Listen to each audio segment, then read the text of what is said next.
There has been much discussion about the ABC since the budget confirmed a funding freeze on the public broadcaster. Indexation of ABC funding will be paused until 21-22, leaving them with only, you ready, $3.16 billion until then. How are they going to cope? What horrible underfunding. Now, all this has prompted broader questions about the ABC's place in our media landscape. Earlier this week, the IPA was calling for the public broadcaster to be privatised. What do you think about that?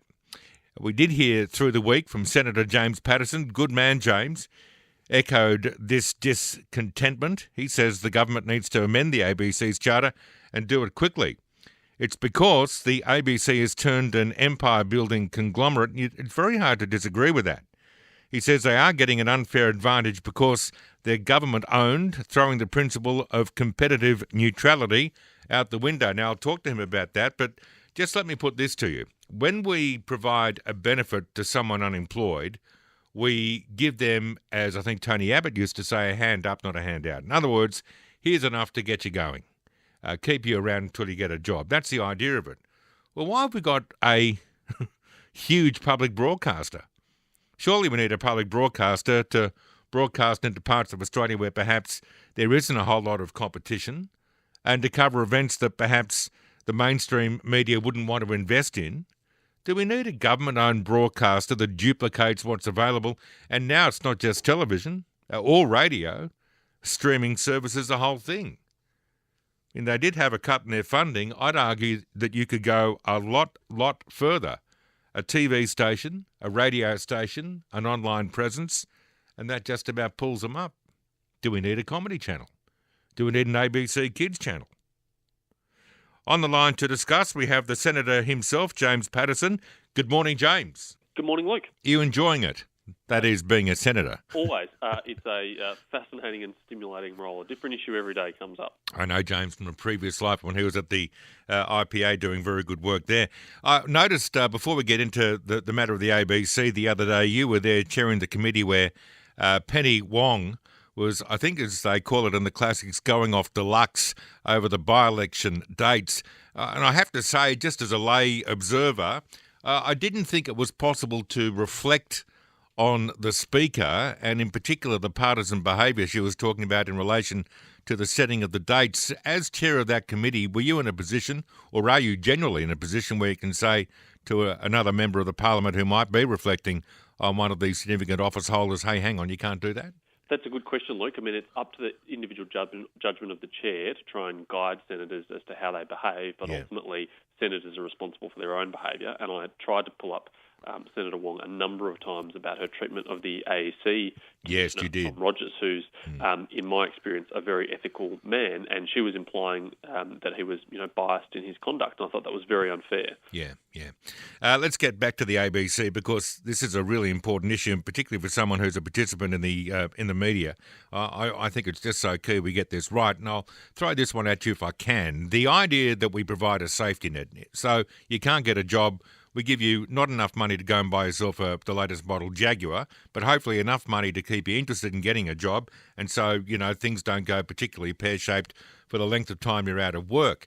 Now, it's going to be difficult, but I want to just factor that into the media business. Surely the government's got a responsibility, given the fact that we're told we can't have coal-fired power stations and the like under the ownership of the government. Surely the broadcaster that the government puts forward is one simply to fill the gaps. In other words, you might have one TV station, one radio station, and obviously an online presence. But, mate, there are TV stations everywhere. There are radio stations and digital radio stations all over the place. Have they got away with this for too long? Is it all overcooked, the idea of the ABC? I think that's a really good analogy, Luke. I mean, the government provides generous taxpayer support, $1 billion a year to the ABC, but it doesn't provide it so that the ABC can replicate what consumers can already access through private media, and it doesn't provide it so the ABC can be a competitor to the existing private media companies who, in this day and age, are struggling more and more to be able to provide their services on a profitable basis. It provides that money to the ABC so that things that no one else could possibly do, so that things that no one else could cater for, can be met. That need can be met. For example, remote Australia broadcasting, regional Australia broadcasting, which is harder often to do on a commercial basis. So is that, when you refer to competitive neutrality, does that fit in there? Is that what that expression, that term means? Exactly. So the government's doing a review right now into the competitive neutrality of both of the public broadcasters, actually, including the SBS as well. And the principle of competitive neutrality says that just because you're owned by the government, you shouldn't have an unfair advantage over your commercial rivals. You shouldn't gain additional advantage over them. Well, I think the evidence is that the ABC has a massive advantage. It has this guaranteed funding into the future, which has suffered none of the really severe cutbacks that the private media organisations have had. And they've used that money to massively expand what the ABC does into areas that it was never meant to do. And as you know, the hardest thing now is to wind that back. So I don't know how you possibly do that, because we've got the chorus of all those, particularly of the left, who are saying, hands off the ABC, and being very critical of the government in relation to the very modest cut at the last budget. You're right. The budget cuts have been extremely modest. They amount to 2.6% of the ABC's budget, just $80 million out of $3 billion over 3 years that the ABC will be receiving. It is not even a flesh wound.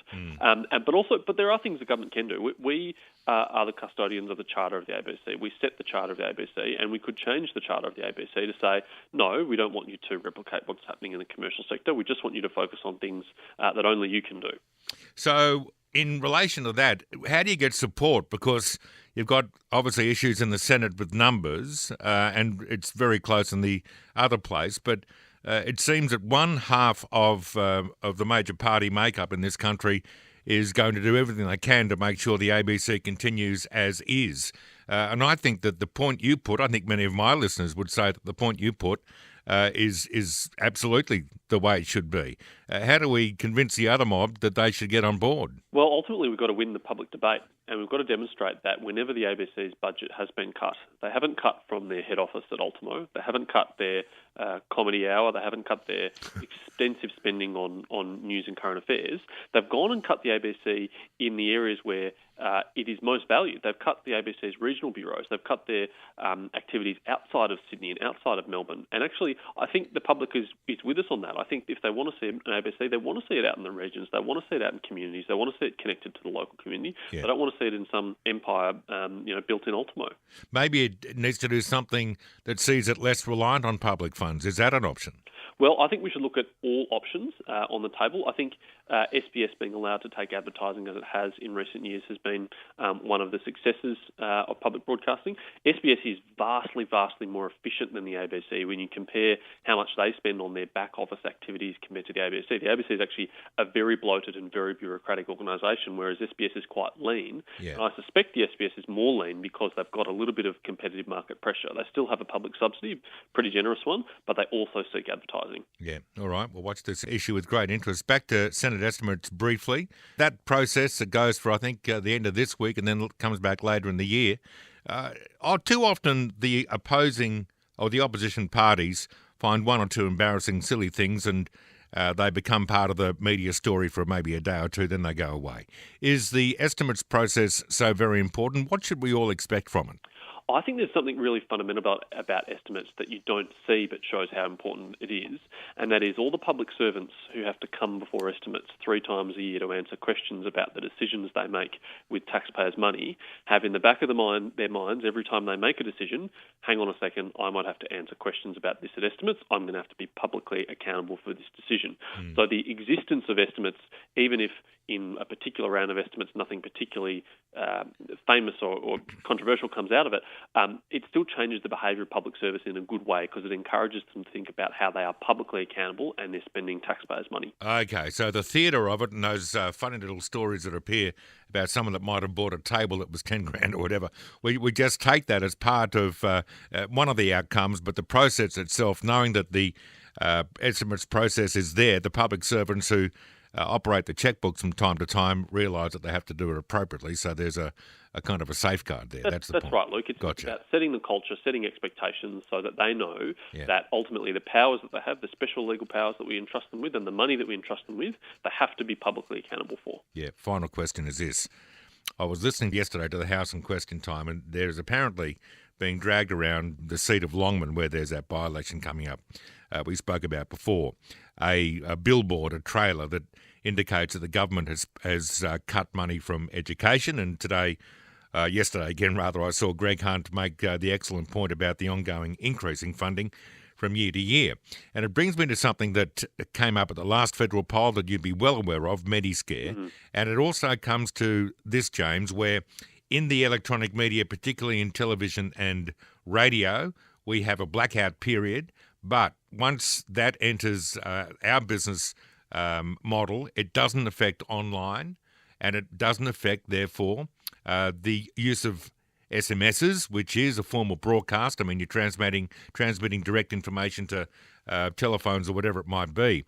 It just seems unfair to me that an organisation like this radio station, who pays tax, or which pays tax in this country, employs Australians, it can't earn off political advertising in the last couple of days, but international mobs and even international phone companies, there's no rules there. Plus, we can't just broadcast anything, but on a telephone you can send even the most dishonest of text message while someone's on their way into the polling booth.